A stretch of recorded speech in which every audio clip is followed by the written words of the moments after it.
हिरण्य पुरुष, ज्योति पुरुष, जो इस समस्त विश्व ब्रह्मांड को प्रकट करता है, उसने ब्रह्मा को जन्म दिया और उसको ब्रह्म तत्व का ज्ञान दिया, जो कि वेद मंत्रों के रूप में इस संसार में आज पूरे विश्व में उपलब्ध है। केवल भारत में ही नहीं, जितने भी राष्ट्र, जितने भी देश इस भूमंडल पे हैं, उनकी अलग अलग भाषाओं में वो ही ज्ञान गुंजायमान है, जिसको हम भारतवासी वेद मंत्र बोलते हैं। वो ज्ञान यहां भारतवर्ष में सर्वप्रथम सुमेरु पर्वत पर ब्रह्मा ने अपने मानस पुत्र सनकादिकों को दिया। छोटे छोटे बच्चे 4। फिर वो ज्ञान सप्त ऋषियों को दिया। कालांतर में दक्षिण भारत में ब्रह्मा में और कश्यप ऋषि के पुत्र उपेंद्र यानी विष्णु में कुछ आध्यात्मिक तत्वों को लेकर के विवाद प्रारंभ हुआ।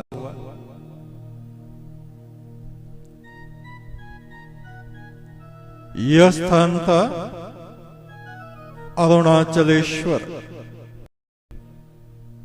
अरुणाचल का क्षेत्र। और एक के बाद एक ब्रह्मा भी कई हुए। प्रथम ब्रह्मा भारत में सुमेरु पर्वत पर माने जाते हैं।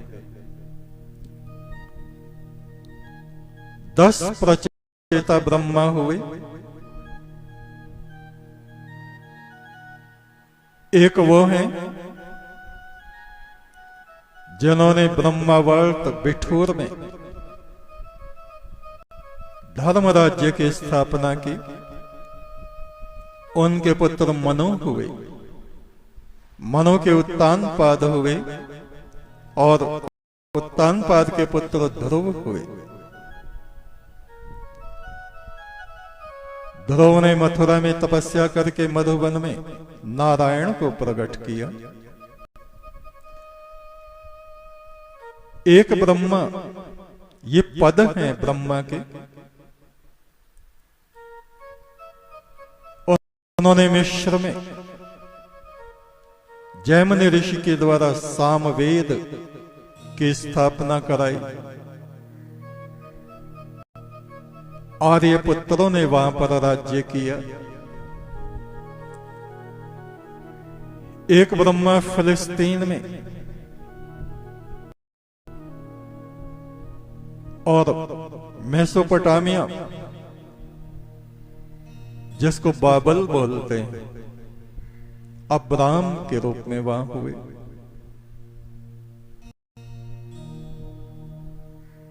उन्होंने ही मक्केश्वर में काव्य मंदिर की स्थापना की, जिसको आज काबा कहा जाता है। प्राचीन स्वर्ण पत्रों के अनुसार, ताम्र पत्रों के अनुसार, शिलालेखों के अनुसार इस काव्य मंदिर में, काबे के अंदर वेदों के मंत्र लिखे होते थे, जिसका प्रमाण आज भी मौजूद है। और world Bible New York, Viking press ने बहुत लंबा लेख इस विषय में निकाला है।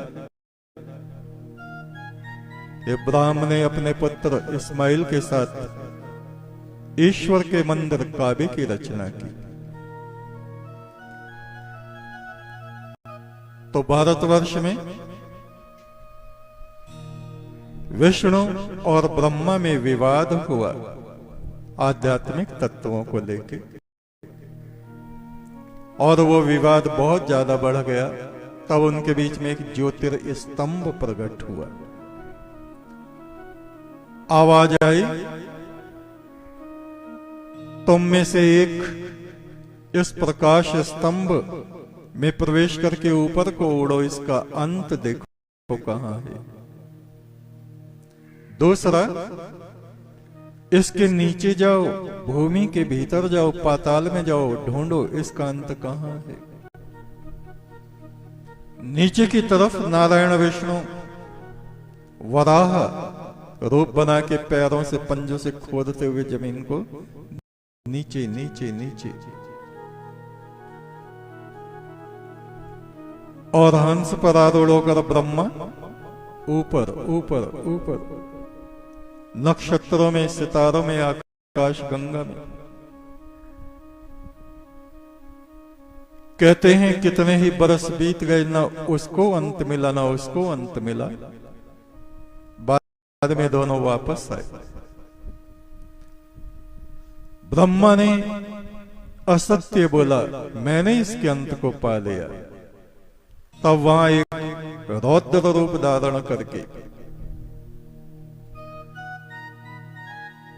ब्रह्म सत्ता में से रुद्र सत्ता प्रकट हुई। उसने ब्रह्मा के सत्य के मस्तक को काट डाला।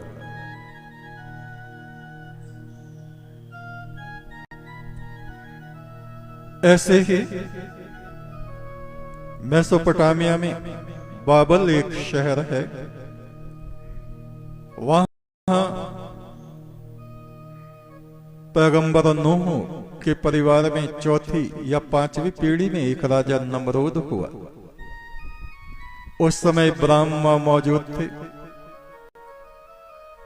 उनमें भी वही बहस हुई आपस में जो यहां भारत में हुई थी। और नमरूद ने ब्रह्मा को जलती हुई आग के बीच फेंक दिया, पर अग्नि उनका कुछ बिगाड़ नहीं पाई।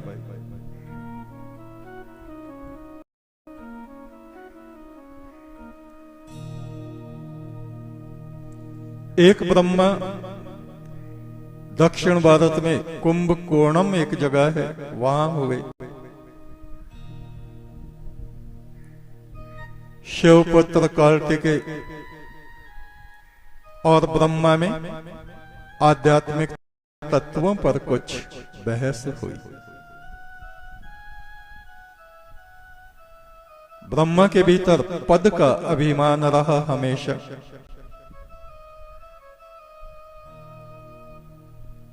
विनम्रता,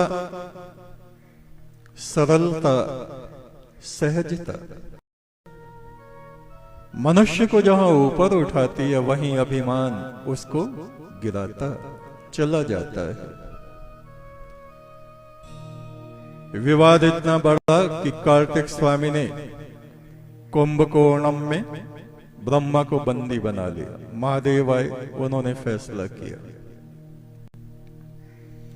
एक ब्रह्मा पुष्कर क्षेत्र में हुए भारतवर्ष में, वहां यज्ञ था। सावित्री उनकी पत्नी थी। उसको सम्मान न दे के उन्होंने एक और स्त्री गायत्री को अपने साथ बैठा लिया यज्ञ में। इससे देवी सावित्री कुपित हो गई और ब्रह्मा को अभिशाप दिया।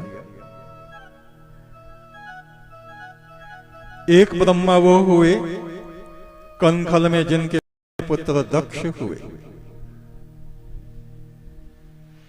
दक्ष महान अभिमानी, शिव के साथ उनका विवाद हुआ। एक बार षड्यंत्र करके उन्होंने शिव को आमंत्रित किया, सिंहासन लगवाया, कहा बैठिए। और जैसे ही वो बैठने को चले, अपने सेवकों को इशारा किया, उन्होंने रस्सियां खींची और वो सिंहासन गड़गड़ करके नीचे गिर गया।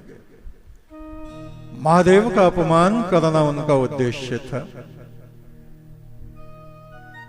किंतु शिव फिर भी शांत रहे। कहा, दक्ष, कोई भी व्यक्ति दूसरों को अपमानित करके स्वयं सम्मान नहीं प्राप्त कर सकता। ये सिद्धांत है। मैं तो मान और अपमान से अलग हूं, किंतु तुम्हारा घमंड, ये तुम्हारी विद्वता का घमंड, ये जो तुमने समाज के लिए नियम बनाए हैं उचित है, किंतु यदि ये स्वार्थ से परिपूर्ण है तो यही समाज का शोषण और विनाश कर डालेंगे। और वही हुआ, भारत में ऐसा ब्राह्मणवाद, क्षत्रियवाद, शूद्रवाद पैदा हुआ, सब कुछ बिखर गया। ज्ञान के बिना, परोपकार के बिना कुछ भी नहीं, कुछ भी नहीं।